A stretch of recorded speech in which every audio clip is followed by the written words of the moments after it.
सारे प्रदोषों में कामना सिद्धि की प्रदोष अगर मानी गई है तो भौम प्रदोष को माना जाता है, मंगलवार को माना जाता है। मंगलवार के दिन, मंगल के दिन जब प्रदोष पड़ती है तो भौम प्रदोष कहलाती है। और उस दिन जब हम बाबा को कावड़, और अब की बार तो बाबा की बड़ी कृपा हुई है, जो 25 अगस्त को जो कावड़ सीहोर की भराएगी उस दिन भौम प्रदोष रहे बाबा का। केवल भौम प्रदोष पर, मंगलवार का प्रदोष पड़ेगा उसी पर ही कर सकते। प्रदोष काल में शंकर भगवान के शिवलिंग पर काली तिल को पीस कर उसका लेपन कर कर जो कामना कर कर जल चढ़ाया जाता है, जैसे जैसे वो तिल बहता है उसकी चिकनाई शंकर की शिवलिंग पर रह जाती है, वैसे ही हमारी कामना पूर्ण होती है। काली तिल को पीस कर गलाना, पीसना, उसका उपटन तैयार कर कर कामना कर कर उसमें थोड़ा चंदन मिलाकर भगवान शंकर के शिवलिंग पर उसका लेपन कर। सोमवार का पड़ जाए, बुधवार का पड़ जाए, उस प्रदोष पर नहीं हो सकता, केवल भौम प्रदोष पर। मंगलवार का दिन हो, डॉक्टर ने भी कह दिया हो कि इसको 20 साल तक औलाद नहीं हुई, 25 साल तक नहीं हुई, 30 साल तक नहीं हुई, 18 साल तक भी इसको औलाद नहीं हुई, 30 साल हो गए औलाद नहीं हुई, और सब तरह से जब हार जाओ, भौम प्रदोष के दिन, प्रदोष काल में शिव जी के मंदिर में शंकर के शिवलिंग पर 3 जगह पर कनेर का पुष्प समर्पित करना प्रारंभ करें। पहला अशोक सुंदरी की जगह पर, दूसरा जहां शिवलिंग रखा हुआ है उस जलाधारी पर, कटी पर, और तीसरा शंकर भगवान के शिवलिंग पर पुष्प कनेर का रखना प्रारंभ कर दो। उसमें से अशोक सुंदरी वाले पुष्प को घर लेकर आना प्रारंभ कर दो। भौम प्रदोष के दिन 4 से 5 भौम प्रदोष करोगे और एक दिन मेरा बाबा तुम्हारा गर्भ ठहरा देगा और बाबा की कृपा से तुम्हारे घर में संतान। भौम प्रदोष लिखती हैं भाई, पत्र लिखती हैं, कहीं गुरुजी हमारे घर में अभी इनकी तबीयत ठीक हुई, फिर ससुर की तबीयत खराब हो गई, देवर का हो गया, देवरानी का हो गया, सास की हो गई, मेरी हो गई, बच्चे बीमार पड़ रहे हैं, कहीं कोई बीमार पड़ रहा है, कोई बीमार पड़ रहा है, एक ना एक घर में बीमार पड़ते ही रह रहे हैं, कोई ठीक रह ही नहीं पा रहा। गुरुदेव हमारे घर में कोई दोष हो गया क्या, या हमारे पूजन के कक्ष में कोई तकलीफ हो गई, या हमारे घर में पितृदोष हो गया, वास्तु दोष हो गया, काल सर्प दोष हो गया, एक बीमार पड़ता एक ठीक होता, फिर बीमार पड़ता फिर ठीक होता, फिर बीमार पड़ता फिर ठीक होता। शिव महापुराण की कथा कर रही है, शंकर भगवान का चरित्र कह रहा है। सावन के महीने में प्रदोष का जो दिन आए, 2 प्रदोष श्रावण के महीने के 2 प्रदोष पड़ेंगे, किसी भी प्रदोष पर एक पीपल के पत्ते पर कनेर का पुष्प अपने घर के अंदर रख लीजिए प्रदोष के एक दिन पहले, और प्रदोष वाले दिन उसको बहते हुए पानी में डाल दीजिए। जिंदगी में जो तुम्हारे यहाँ तकलीफ चल रही है, एक उठ रहा है, एक बैठ रहा है, एक बीमार पड़ रहा है, एक ठीक हो रहा है, फिर बीमार पड़ रहा है, फिर ठीक हो रहा है, ये ठीक हुआ, फिर इसको हो गया, फिर इसको कुछ हो गया, फिर किसी को कुछ हो गया, अर्थात शिव का नाम ले। और फिर ही ध्यान देना, इस क्रम को करने के लिए आपको तुम रुकेश्वर महादेव का नाम लेना पड़ेगा। कौन से महादेव का नाम बोलना है? तुम रुकेश्वर महादेव, जिन्होंने भगवान शंकर की अविरल भक्ति को धारण कर। मंगलवार की प्रदोष पड़ती है तो शिव काशी में निवास करते हैं। मंगलवार की प्रदोष रोग से मुक्ति देते हैं। गुरुजी लड़के को मंगल है, क्या करा जाए? कुछ मत करो। प्रदोष के व्रतों में वर्णन किया गया है कि रवि का प्रदोष, भौम का प्रदोष, मंगल का प्रदोष, बुध का प्रदोष, गुरु का प्रदोष, शुक्र का प्रदोष, शनि का प्रदोष। जो प्रदोष पड़ते हैं पूरे महीनों में, पूरे वर्ष में, मंगल का प्रदोष निकाल कर रख लो कि मंगल का प्रदोष इस दिन पड़ रहा है, मंगल की त्रयोदशी तिथि पड़ रही है, प्रदोष व्रत मंगलवार का पड़ रहा है।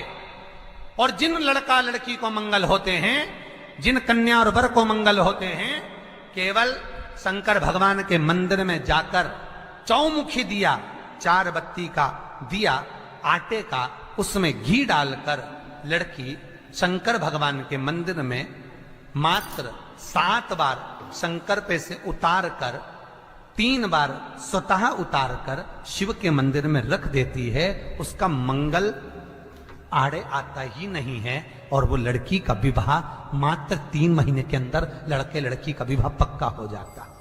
मंगल नहीं आता सामने, मंगल प्रदोष व्रत का इतना महत्व है महाराज। ये प्रदोष व्रत होता क्या है? प्रदोष व्रत का महत्व क्या है? शिव महापुराण की कथा कहती है शंकर भगवान का प्रदोष का व्रत, अर्थात चंद्रदेव को जो क्षय रोग हो गया, बीमार पड़ गए, शरीर गलकर नीचे गिरने लगा, तब देवर्षि नारद ने भगवान चंद्र को शंकर भगवान के पूजन का विधान बताया और पूजन करते करते त्रयोदशी तिथि आ गई। जिस त्रयोदशी के दिन चंद्रदेव ने सुबह से शाम तक कुछ नहीं खाया। शाम के समय सूर्य अस्त के पहले चंद्रदेव ने स्नान किया, श्वेत वस्त्र धारण करे और श्वेत वस्त्र धारण कर कर चंद्रदेव शंकर के शिवलिंग की पूजन करने बैठ गए। शंकर भगवान के शिवलिंग की पूजन जब चंद्रदेव ने करी, हाथ में अक्षत लेकर चंद्रदेव ने शंकर को समर्पित करे।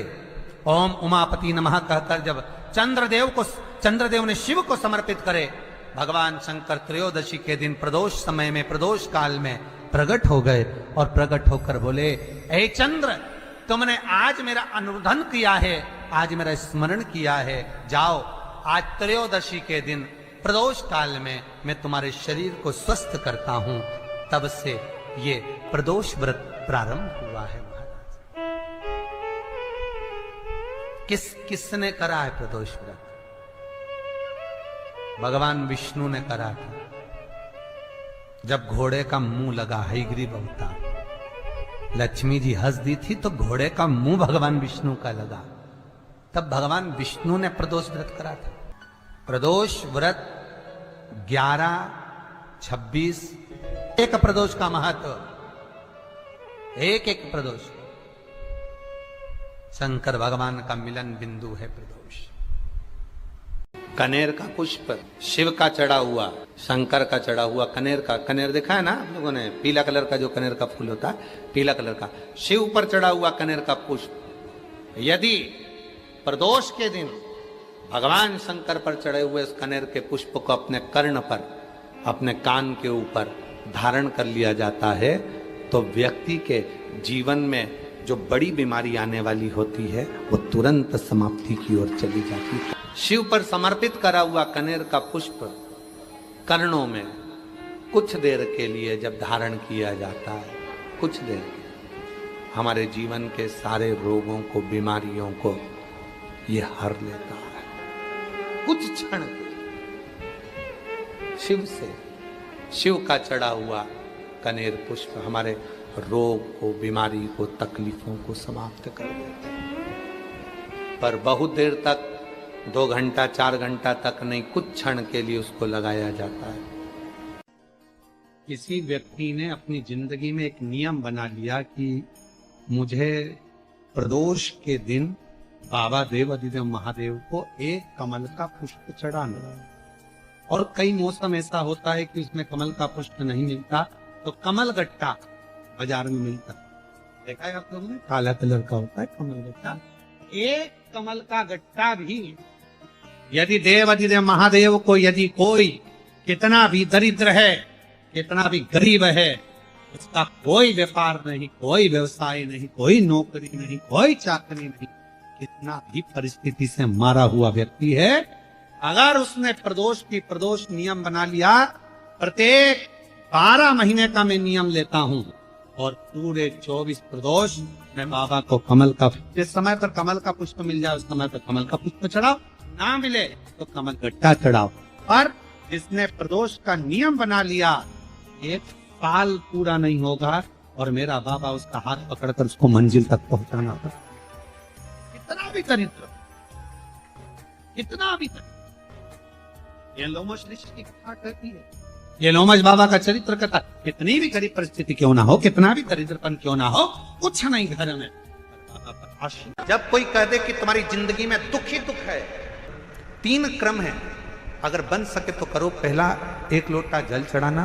दूसरे नंबर पर अगर बहुत ज्यादा तकलीफ की जिंदगी चल रही हो, बहुत कष्टमय जीवन चल रहा हो और सब ने कह दिया कि तुम्हारी किस्मत में तो धक्के ही लिखे हैं, केवल आप धक्के ही खाओगे, तो 1 कनेर का पुष्प प्रदोष के दिन प्रदोष काल में अशोक सुंदरी का स्पर्श कराकर शिवलिंग पर चढ़ाओ। और बन सके प्रत्येक महीने शिवरात्रि आती है, जैसे कल शिवरात्रि है ऐसे हर महीने शिवरात्रि आती है। शिवरात्रि के दिन एक अक्षत, मात्र एक अक्षत, केवल एक चावल का दाना, एक दुर्वा के साथ शिव जी को समर्पित करना प्रारंभ करो।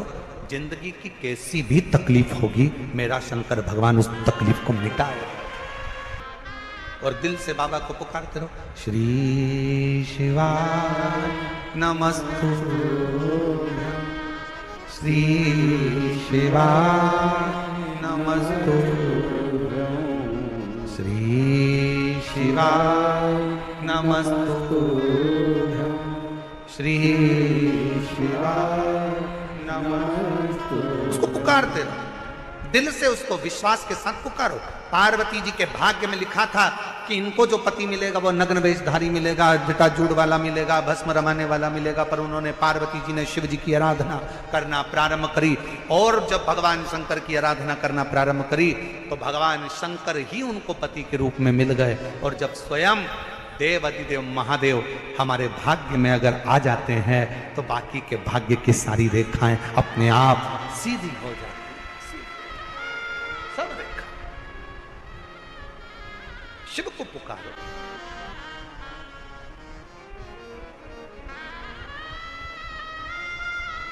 भगवान शंकर को पुकारने का प्रयास करो। महाराज,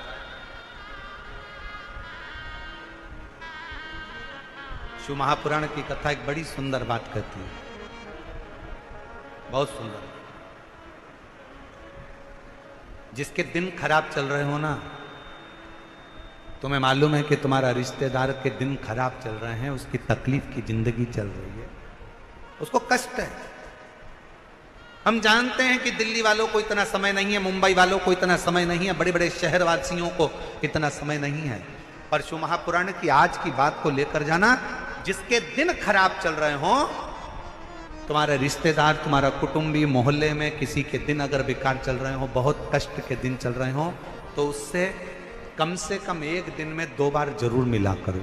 क्यों?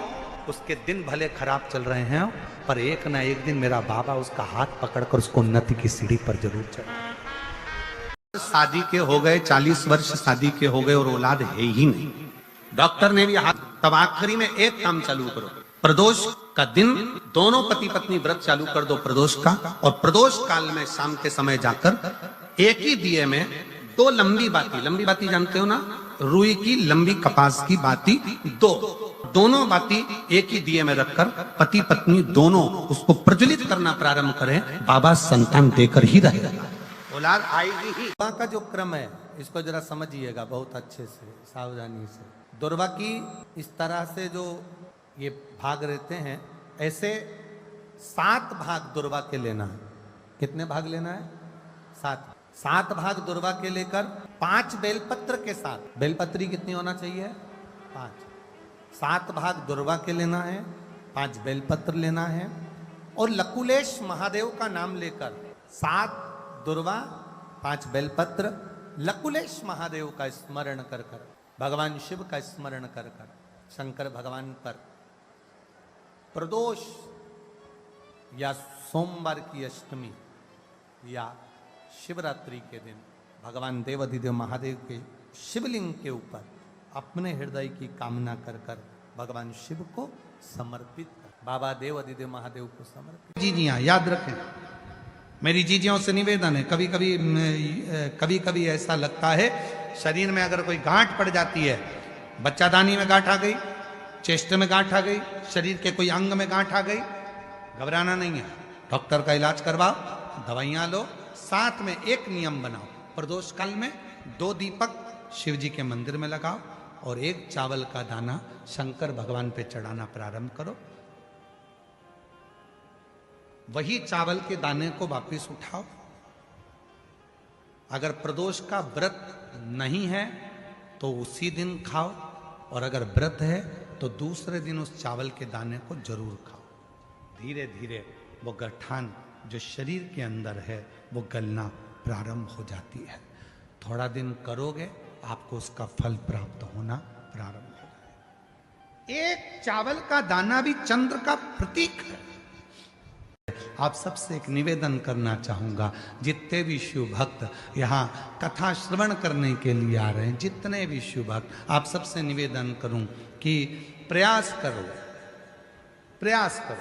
आपके पास में अगर कोई रुमाल है, कोई नेपकिन है, कोई कुछ बैग है, पर्स है, उसमें एक चावल का दाना कथा के पूरे 7 दिन रखो और प्रैक्टिकल करके देखो। जब 7वां दिन हो उस चावल के दाने को किसी भी शंकर के शिवलिंग पर समर्पित कर कर बाबा से अपने मन की बात कहकर देखो। चंद्रशेखर की कथा तुम्हें रोग से मुक्त कर देगी, तकलीफों से दूर कर। और ये नियम आज का नहीं है, ये नियम पहले का है। हमारे यहाँ पर सत्यनारायण की कथा होती थी तो पंडित जी सबके हाथ में थोड़ा थोड़ा फूल देकर, चावल देकर बिठा देते थे। बोलो बोलो, तुम्हारे दर होता है कि नहीं होता ऐसा? जब कथा होती थी 2-4 दाना चावल का दे देते थे, बैठ जाओ कथा सुनने के लिए, हाथ में चावल पकड़ा देते थे, कथा पूरी होती थी। बोलो बोलो, तुम्हारे इधर होता है कि नहीं होता ऐसा? जब कथा होती थी सत्यनारायण जी की, भगवान की कोई कथा होती थी, या माताएं अपनी कथा पढ़ती है, कोई तीज की कथा, चतुर्थी की कथा, पंचमी की कथा, चतुर्थी की कथा, कोई कथा पढ़ती है तो हाथ में 2-4 दाने चावल के लेके बैठ जाती है, कथा सुनती हैं, फिर वो भगवान को समर्पित कर। ये आज का नियम नहीं, पुराना नियम है। किसी से पूछना कि चावल के दाने हाथ में लेकर कथा श्रवण करने का क्या फल होता है? हाथ में चावल का एक दाना भी अगर हमारे भीतर होता है और हम उस कथा को श्रवण करने के बाद वो दाना समर्पित करते हैं, उसका फल क्या होता है? मतलब है चावल का एक दाना मतलब आरोग्यता प्रदान करना, चंद्र का भाव। हे शिव, हम आपको बहुत कुछ नहीं दे सकते, एक चावल का दाना हमारे जीवन का एक अंश मात्र है। जाते हैं पर चावल का एक दाना जिसके 2 हिस्से, 2 फड़ कभी नहीं होते, और वो चावल का दाना चावल को जन्म नहीं देता, वापिस अंकुरित नहीं होता। वो एक बार अंकुरित हो जाता है, फिर दूसरी बार अंकुरित वही चावल का दाना नहीं होता। गेहूं का दाना फिर अंकुरित होगा, सोयाबीन फिर अंकुरित होगा, चना फिर अंकुरित होगा, परंतु जो चावल का दाना है वो 2 फड़ में नहीं टूटता, वो अंकुरित वापिस नहीं होता।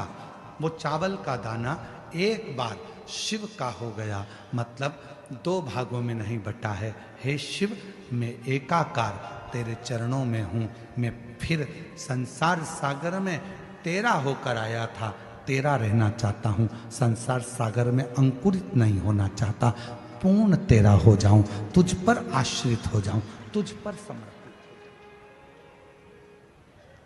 वो चावल का दाना हमें औषधि तक प्रदान करता है। सबसे पहला अन्न है चावल, अक्षत। सबसे 33 कोटि देवता में केवल एक देवता है, देवाधिदेव महादेव, जो प्रतिदिन प्रदोष काल में,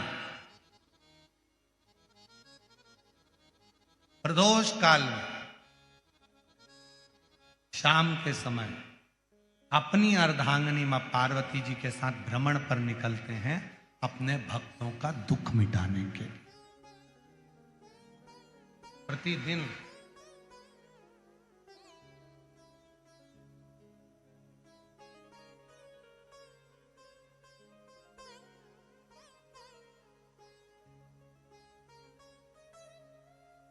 पहले दिन की कथा में श्री प्रकाश भाऊ जी की धर्मपत्नी श्रीमती रीना जी, प्रकाश जी, धारीवाल जी ने प्रश्न किया था उनके घर पर कि प्रदोष करना है, तो पहले तो मेरा निवेदन है कि प्रदोष को समझें कि प्रदोष का मतलब क्या। संसार का कोई मनुष्य कितने भी दोष कर ले, उसकी जिंदगी के सारे पाप उसने जितने भी करे हों, यदि प्रदोष का दिन है, जिस दिन प्रदोष है उस दिन यदि उसने व्रत धारण करा, केवल एक दिन ऐसा होता है प्रदोष का जिस दिन 33 कोटि देवता और 64 योगनियां भी भगवान शंकर के सामने अपने मन की बात कहने के लिए प्रदोष काल में खड़े होते हैं और शिव जी अपने हाथों से उनके दुख मिटाते मिटाते जाते हैं। वो प्रदोष का व्रत होता है। वो का विस्तार से तो वर्णन हम करेंगे बीच में, पर सारे दोषों को जो समाप्त कर, सारे दोष, सारी तकलीफ, तुम्हारी जिंदगी के जितने जितने तुम्हारे दोष हैं इस जन्म के उस जन्म के, और जब भगवान शिव से आप निवेदन करते हैं, प्रार्थना करते हैं, उनसे अपने मन का भाव कहते हैं, प्रार्थना करते हैं, निवेदन करते हैं, तो शिव उसको स्वीकार करते, स्वीकार। खड़े हैं देवता, भगवान शिव नेत्र बंद करके बैठे, भगवान विष्णु, भगवान ब्रह्मा सब देख रहे हैं, इंद्रदेव पीछे खड़े हैं और पीछे से देख रहे हैं। उनको मालूम है नहीं मिलेगा, ये मिलेगा ही नहीं। पर तभी भगवान नारायण ने फिर जमकर हर हर महादेव कहा। ब्रह्मा जी फिर बोले हार हार, और भगवान नारायण ने और भगवान ब्रह्मा ने 3 बार ताली का जो नाद किया। चंड ने भगवान शिव को सूचना दी, सूचना देकर भगवान शंकर के नेत्र खुल गए, और शिव जी के जैसे ही नेत्र खुले, बाबा ओ घड़दानी ने, भगवान शंकर ने नेत्र खोलते ही सामने खड़े हुए भगवान विष्णु को, भगवान ब्रह्मा जी को, देवताओं को देखा और पूछा कि आप यहां पधारे, मुझे आज्ञा करते मैं आ जाता। प्रदोष काल का दीप, प्रदोष काल की आराधना, प्रदोष काल की साधना और प्रदोष काल में परमात्मा का लिया गया नाम हमारे करोड़ों करोड़ों करोड़ों करोड़ों पुण्य को प्रबल कर देता है और हमारे पाप को छिन्न कर देता है। हमारे पाप। आज आप लोग कथा श्रवण करने के लिए बैठे हो। आज कौन सा दिन है मालूम है आपको? कौन सा वार है? मंगलवार। और आपको सूचना हो से सावन के महीने में मंगला गौरी व्रत, और कई माताएं उस मंगला गौरी व्रत को करती। मंगला गौरी व्रत का मतलब क्या है कि आज के दिन तुम संसार का मनुष्य जब अशोक सुंदरी वाले स्थान पर थोड़ा सा कुंकू चंदन लगाकर, हल्दी लगाकर एक बेलपत्री समर्पित करता है और हृदय से अपने मन में मंगल कार्यों का विचार करता है। मेरे बेटे का विवाह हो जाए, मेरी बेटी का विवाह हो जाए, मेरी बहू को संतान हो जाए, मेरे बेटी के यहाँ संतान हो जाए, मेरा कोई मकान बन जाए, मेरे घर में कोई मंगल सुकुन हो जाए, मेरे घर में मंगल आनंद हो जाए। जब आज के दिन वो मंगल गौरी व्रत के दिन, आज के दिन जो विचार करता है, जो सोचता है, जो अशोक सुंदरी वाले स्थान पर कंकु चंदन हल्दी रखकर एक बेलपत्र समर्पित करता है और उसके मंगल कार्य आज से प्रारंभ होना चालू हो जाते हैं। मंगला गौरी व्रत का प्रमाण ही यही है कि वो मंगल करना प्रारंभ कर दे, वो मंगल करना प्रारंभ। और शिव तत्व कह रहा है जब कावड़ भरते हैं तो बाबा से निवेदन कर, इसलिए हमने संपूर्ण बेटा बेटियों से कहा आप आना अपना भाव लेकर, भगवान को जल चढ़ाना अपना भाव रखकर, और बाबा से प्रार्थना कर कर जाना कि बाबा मेरी अच्छी, बहुत अच्छी जॉब लगना चाहिए, बहुत अच्छी मेरी एजुकेशन होना चाहिए, मैं जो लक्ष्य लेकर आगे बढ़ी हूं वो मेरा लक्ष्य पूर्ण होना चाहिए। और अपनी मेहनत को 4 गुना करो, परिश्रम 4 गुना करो, और शिव जी पर लोटा भर जल चढ़ाते फल मिले। जीवन का ऐसा कोई सुख नहीं है, जीवन का ऐसा कोई आनंद नहीं है जो पार्थिव शिवलिंग से नहीं प्राप्त किया जा सकता। दुनिया का सारा सुख पार्थिव पूजन से प्राप्त कर सकते। पार्वती जी ने पार्थिव पूजन कर कर शिव जी को अपना पति बना लिया, और भगवान भोलेनाथ जी के साथ में माता पार्वती जी का मंगल विवाह हुआ। भगवान चंचुला से पूछा तू आई कैसे? तो कहा सब कराया, मेरे पति को मुक्ति नहीं मिली, आखिरी में एक संत ने मुझे 1 लोटा जल पकड़ाया, मैं मंदिर जाना प्रारंभ करी, घाट पर पांव फिसला, मैं मर गई, प्राण छूटे तो मैं कैलाश पर आ गई। कैलाश पर क्यों आई? क्योंकि मैं भगवान के लिए जल लेकर जा रही थी, भगवान का धाम था काशी, और मेरे प्राण छूट गए, मैं कैलाश पर आ गई। क्या चाहती है? बस मेरी तो मुक्ति हो गई, मैं तो यहां आ गई, पर एक दुख है, मैं यहां पर आई हूं पर मैं विधवा हूं, बेधव्य। मैं चाहती हूं मेरे पति प्रेत योनि से मुक्त हो, और एक दिन मैं भी लाल चूना ओढ़कर, लाल चुनड़ी ओढ़कर 16 श्रृंगार धारण कर कर मैं अपने पति के लोक को जाऊं। पार्वती जी ने कहा ये तो बड़ा मुश्किल है, विधवा होने के बाद सौभाग्यवती होना कितना कठिन है, पर विधि के विधान को अगर कोई पलट सकता है तो वो केवल एक है, वो मेरा देव अधिदेव महादेव। शिव ने कृपा कर दी, कह दिया कह दो चंचुला को तुम रुका जी को बुलाया जाए, कथा करी जाए। चंचुला देवी कहती है कि मेरे पास तो कुछ है नहीं, तो मैं दूंगी क्या, कुछ नहीं, तू कथा सुन, जहां कथा होती है वहां जाकर बस बैठ जाना। तेरा पति प्रेत योनि में होगा, वो भी कथा में आएगा, तू जहां जाएगी वो पीछे पीछे आएगा। भले प्रेत है, भूत है, लोग कहते हैं इसको पितर लग गए, लोग कहते हैं वास्तु दोष लग गया, लोग कहते हैं काल सर्प दोष लग गया, हम कहते हैं शिव पुराण में जाकर बैठ जाओ, तुम्हारा वास्तु दोष, तुम्हारा पितृ दोष, तुम्हारा सारे दोष तुम्हारे पीछे पीछे चलकर कथा में आएंगे। वो भी बैठेंगे जैसे चंचुला देवी का पति बैठा, कथा सुनी, शंकर पार्वती सरगोरा बन गए, जजमान बनकर कथा करी, श्रवण करी, और वहीं चंचुला देवी का पति भी आ गया। और हुआ क्या, शिव पुराण की कथा सुनते से ही चंचुला देवी का पति प्रेत योनि से मुक्त हो गया। सुंदर श्रावण का महीना, मंगलवार का दिन, चंचुला देवी अखंड सौभाग्यवती धारण कर कर भगवान शिव से कहती है, बाबा मुझे मेरे पति के लोक में जाना है। बाबा कहते हैं, चंचुला 16 श्रृंगार कर कर मेरी धर्म पत्नी गणगौर बनकर आई है, 16 संस्कार मैंने धारण करे, जो सनातन धर्म की नींव है। संसार में मंगला गौरी का व्रत जो 16 वस्तुओं का दान कर कर माताएं करती हैं, उसके जीवन में खुशियां ही आती हैं। ये मंगला गौरी सदा सुख प्रदान करती है।